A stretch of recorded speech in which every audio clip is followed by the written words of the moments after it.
Esta é uma passagem bastante conhecida, de todos nós. E desde cedo, através das historinhas, na escola dominical, nós temos ouvido e aprendido a respeito dessa extraordinária história que nós acabamos de ler. E até foi transformada em canções, Existe um cântico bastante conhecido, Vem com Josué, lutar em Jericó e as muralhas ruirão. Cântico que eu canto desde pequeno, desde criança, e que nós conhecemos muito bem.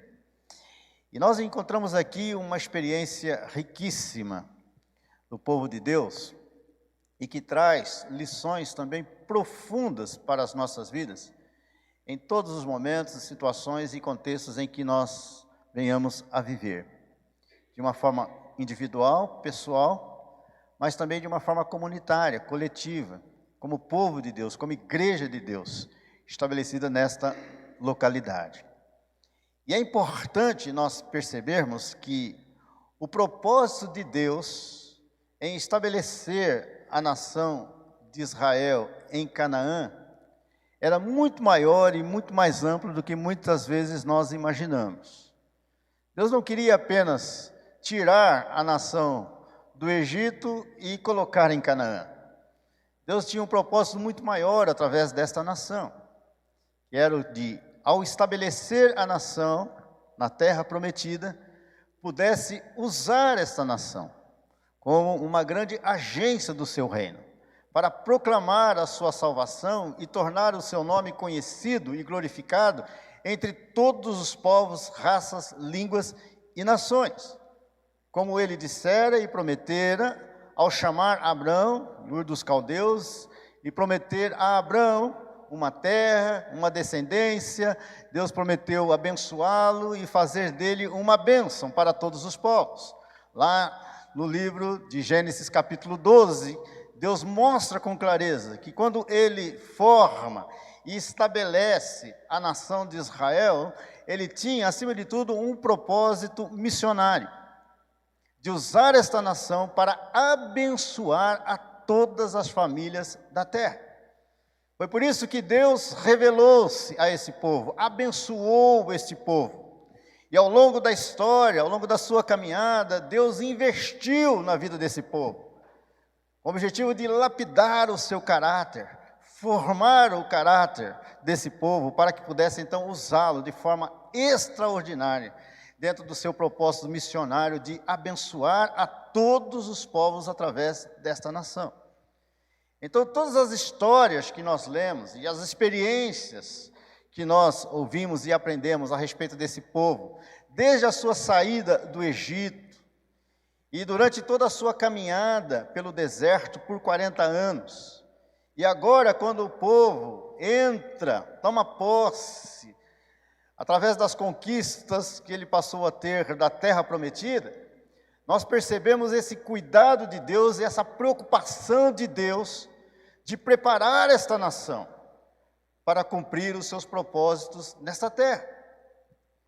E nós podemos aplicar essas experiências e essa ação de Deus na vida da nação de Israel também à igreja do Senhor Jesus, em todo o tempo e em todos os lugares.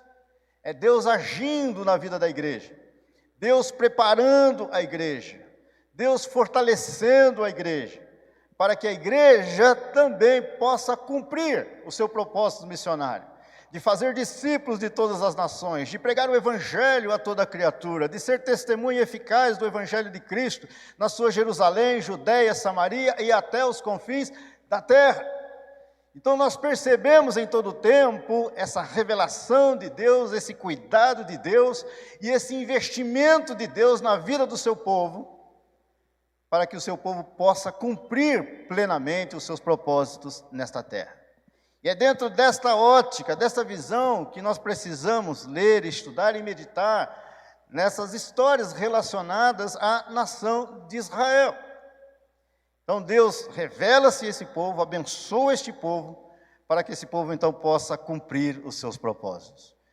E nós aprendemos que nesse trabalho de Deus, nesse investimento de Deus em nossas vidas, Ele, diante da sua vontade soberana e permissiva, Ele permite que nós enfrentemos muitas situações nas nossas vidas, e até situações difíceis, situações adversas.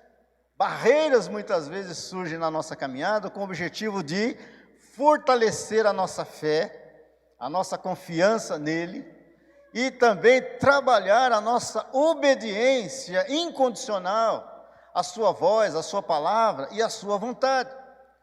Porque nós só teremos condições, amados, de cumprirmos os propósitos de Deus nessa terra, se nós realmente aprendermos a crermos em Deus de forma plena e incondicional. E também se nós aprendermos a obedecer a Deus também de forma plena e incondicional. Então o povo de Deus vive nessa terra debaixo de fé e obediência. São dois elementos fundamentais, e que nós percebemos isso em todas as experiências do povo no livro de Josué.